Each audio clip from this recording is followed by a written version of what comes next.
Dadaanin ba sa inyo yung mga nagmumukbang na taga-ibang bansa, lalo na yung mga chicken tenders, dahil wala naman tayong Raising Cane's dito sa Pilipinas, gagawa na lang tayo ng sarili natin para habang nanonood tayo, may ginangata tayo. Ito na yung pinakamadali at pwede nyong i-recreate talaga na walang kahirap-hirap, kaya pay attention! Sabi ko nga kay Ate Hazel maglabas ng chicken tenders, pero mukhang hindi naman chicken tenders to, pero di bali na kasi nagkikrave na talaga ako, kaya ito na yung gagamitin natin. Galing yung chicken natin sa Premium Choice Meat Shop. Yung mga pampalasa na nilagay natin is garlic powder, onion powder, Spanish paprika, onting cayenne pepper, at gumawa tayo ng sarili nating buttermilk. Fresh milk lang yan at vinegar, at meron ka ng buttermilk, at ibababad natin ito ng mga 365 years. So, imamarinate muna natin yung ating mga manok ng 30 minutes, at para naman sa ating crispy coating, maglalagay tayo ng 2 cup ng all-purpose flour, 1/4 cup ng cornstarch, maglalagay din tayo ng smoked paprika, garlic powder, onion powder, salt, at black pepper marinade. Tip ko lang pala sa inyo mga kapatid, lalo na sa mga chicken tenders, pag ganitong mga dry ingredients, maging generous kayo sa mga nilalagay nyo, kasi akala nyo marami na pero matabang yan, lalo na pag i-coat na natin yung mga chicken natin, kaya make sure na talagang sakto lang at wag naman sobra yung mga ilalagay mo. After ng mga nilagay nating pampalasa, winarwis ko lang yan para talaga mag-bonding all together, at ngayon naman, i-coat na natin yung ating mga nokma sa flour. Make sure na ipe-press nyo para sa firmly texture. Bilib na bilib din talaga ako sa mga nagtitinda ng masasarap na chicken tenders katulad nito na ginagawa ko. Hala, hindi ka nagtitinda, wag kang ano dyan. Ngayon naman, after natin yung i-coat, pwede na tayo magpainit ng mantika or oil marinade. At lahat dalawa ang lutuan dyan kasi magpiprito din tayo ng french fries. Itotodo ko na tong midnight snack natin. Para ang tip ko sa inyo, para malaman nyo kung mainit na yung mantika, magtusok kayo ng barbecue stick or toothpick kapag bumubula na. Ibig sabihin nun,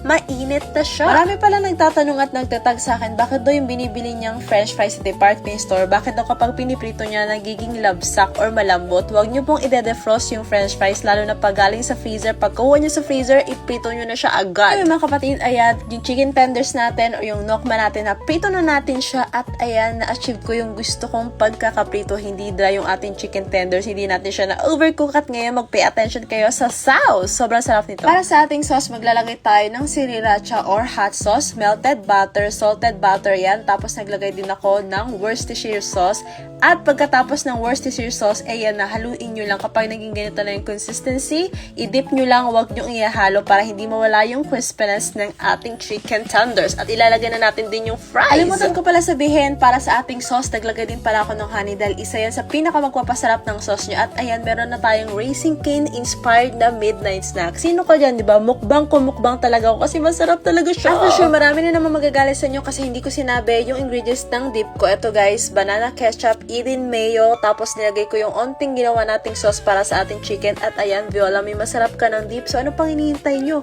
I-try nyo na! Dadaanin ba sa inyo yung mga nagmumukbang na taga-ibang bansa, lalo na yung mga chicken tenders, dahil wala naman tayong Raising Cane's dito sa Pilipinas,